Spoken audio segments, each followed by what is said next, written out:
अक्षय तृतीया पर परमार्थ सेवा समिति द्वारा पक्षियों के लिए विचारों पंछी जीव है अभियान के तहत निकाली गई विशाल वाहन रैली।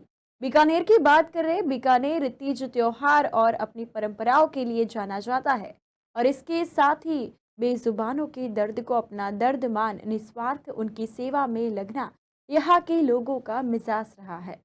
उसी क्रम में बीकानेर नगर स्थापना दिवस अक्षय तृतीया पर लोगों द्वारा पतंगबाजी कर खूब आनंद के साथ इस पर्व को मनाया जाता है।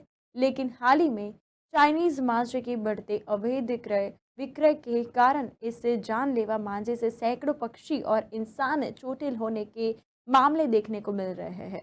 इस दौरान जिसमें पक्षियों को इलाज के अभाव में अपनी जान भी गंवानी पड़ती है। परमार्थ सेवा समिति द्वारा इन बेजुबानों के प्रति जागरूकता फैलाने के उद्देश्य से चाइनीज मांझे के बहिष्कार करने, झूलते मांझे को नष्ट करने, रात के समय आतिशबाजी न करने और घायल पक्षी का उपचार करने जैसी बातों को लेकर एक विशाल वाहन रैली के माध्यम से बीकानेर के शहरी क्षेत्र में जनजागृति फैलाने का कार्य किया गया, जिसे बीकानेर पश्चिम विधायक जेठानंद जी व्यास ने हरी झंडी दिखाकर रैली को रवाना किया। रैली में लगभग 100 से ज्यादा वाहन पर सैकड़ों युवक युवतियां और समाज के लोग बेजुबानों की आवाज बने। बीकानेर की जीव प्रेमी जनता ने परमार्थ रैली का जगह जगह जलपान और पुष्प वर्षा कर स्वागत किया और अपना समर्थन दिया। समिति अध्यक्ष अविनाश व्यास श्रीधर ने बताया कि बीकानेर का एक युवा बेजुबान असहाय जीवों के खातिर आज सड़कों पर है और प्रशासन से मांग करता है कि चाइनीज मांझे के खिलाफ सर्जिकल स्ट्राइक चलाकर इस मांझे को शहर से नष्ट करवाए। घायल होने वाले पक्षियों के लिए वेटरनरी डॉक्टरों की स्पेशल टीम और ड्यूटी लगाए और पक्षी मांझे से अपने पंख गंवा चुके हैं उनके रख रखाव का स्थान निश्चित किया जाए। समिति ने अपना हेल्पलाइन नंबर भी लोगों में रैली के माध्यम से पहुंचाया, जिसमें घायल पक्षियों का समिति द्वारा प्राथमिक इलाज किया जा सके। जय परमार, जय परमार, जय परमार, जय परमार। हमने अभी एक ठाना है, बच्चों को बचाना है। हमने अभी एक ठाना है, बच्चों को बचाना है। हमने अभी एक ठाना है, बच्चों को बचाना है।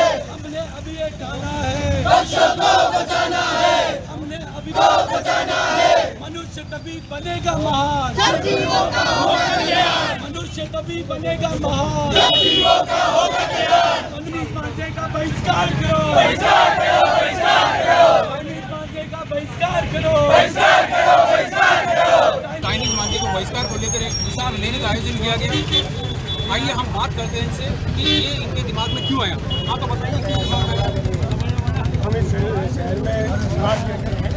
अक्षय तृतीया में हमें इतने घायल पक्षी नजर आते हैं और चोट लगने से उनकी जान चली जाती है। हम जीवों के लिए लगातार समिति काम करती रही है, उसके युवा साथी काम करते रहे। हमारे पास लोगों का कॉल आता था। हमने पिछले साल 300 से ज़्यादा पक्षियों का रेस्क्यू किया और उनको बचा के आज़ाद किया। इस बार हमने सोचा कि सिर्फ उनका रेस्क्यू करना, इलाज करना नहीं, लोगों में ये जन चेतना जानी चाहिए कि हमें इन पक्षियों का इस त्यौहार में ख्याल रखना है, क्योंकि अक्षय तृतीया हमारे बीकानेर का स्थापना दिवस है, लेकिन ये जीव उससे भी पहले के हैं। तो अक्षय तृतीया का विरोध नहीं है, लेकिन सावधानी पूर्ण अगर हम इस त्यौहार को मनाते हैं तो इन जीवों को हम बचा सकते हैं। इसलिए हमने जनसंपर्क करके इस रैली के माध्यम से लोगों में जन चेतना और जन जागृति फैलाने का काम किया, ताकि इन जीवों का लोग इलाज कर सके, हम तक उसको पहुंचा सके और उसके लिए अपना समय निकाल सकें। जैसा कि हम जानते हैं चाइनीज मांझे का जो उपयोग है वो गैर कानूनी है। पुलिस को इस चीज़ का पता होते हुए भी धड़ल्ले से बीकानेर में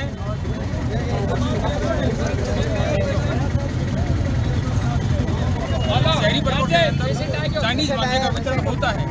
आइए हम किसी और से बात करते हैं। हमारा इस परमार्थ सेवा समिति का मुख्य उद्देश्य यही है कि जो बेजुबान जीव हैं उनकी आवाज़ हम नहीं बनेंगे तो कौन बनेगा। ये आसमान जो पक्षियों के कारण से जीवंत दिखाई देता है, अगर ये पक्षी ना होंगे तो ये आसमान कैसे जीवंत दिखाई देगा। हमारा उद्देश्य है इन बेजुबानों की आवाज़ बनना। अक्षय तृतीया पर जो पतंगबाजी होती है उसमें हम पतंगबाजी का विरोध नहीं करते हैं। यहाँ से मैं शुरू करूँगा। पतंगबाजी में कई बार हम देखते हैं कि लापरवाही में मंजा छोड़ दिया जाता है। बच्चे पतंग का मंजा आजकल लपेटते नहीं है क्योंकि उनको पता है एक ही दिन उड़ाना है और सारा का सारा उसी दिन ख़त्म करना है। तो वो जो झूलता हुआ मांझा है उससे पक्षियों को ज़्यादा नुकसान पहुंचता है। चाइनीज़ मांझा ऐसा मांझा है जो गर्दन को भी काटता है, पक्षियों की गर्दन को काटता ही है, साथ ही साथ वो पक्षियों के पंख भी काटता है, गले भी काटता है। अगर हम उनके लिए नहीं करेंगे तो ये पक्षी नष्ट हो जाएंगे। परमार्थ सेवा समिति का एक ही उद्देश्य है कि हम इन बेजुबानों की आवाज़ बने। चाइनीज़ मांझे के बारे में आज के अखबार में भी छपा था कि कलेक्टर ने ऑर्डर निकाल दिए हैं कि चाइनीज़ मांझा बेचना अपराध है और अगर कोई ऐसा करता है तो हम उसके खिलाफ कार्रवाई करेंगे। लेकिन उनकी कार्रवाई बाद की बात है, हमें अवेयर होना पड़ेगा, हमें इस बात का ध्यान रखना पड़ेगा कि कोई भी व्यक्ति इसको उपयोग में ना ले। अगर आपको पता चले तो उसकी सूचना पुलिस को दें, परमार्थ सेवा समिति को दें और उसको किसी भी तरह के रोकने की कोशिश करें। परमार्थ सेवा समिति के सारे सदस्य जो यहाँ मौजूद हैं उन सबका आज बड़ा सहयोग रहा और आप देखें कि सभी कार्यकर्ता लगातार पिछले 2 घंटे से हमारे साथ रैली में जुड़े रहे। हम सब ने एक ही संकल्प लिया था कि हम बेजुबान की आवाज़ बनेंगे।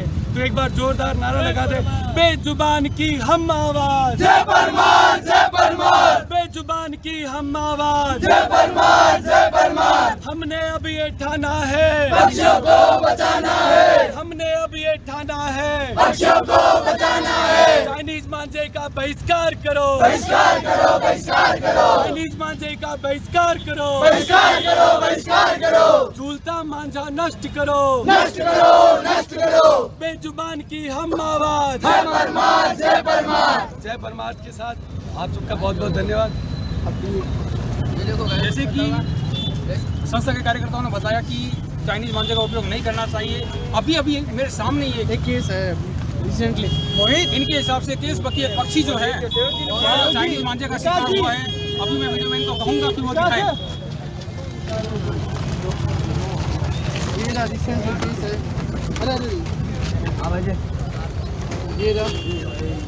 देखिए किस तरह से बेजुबान चाइनीज मांझे का शिकार हुआ है।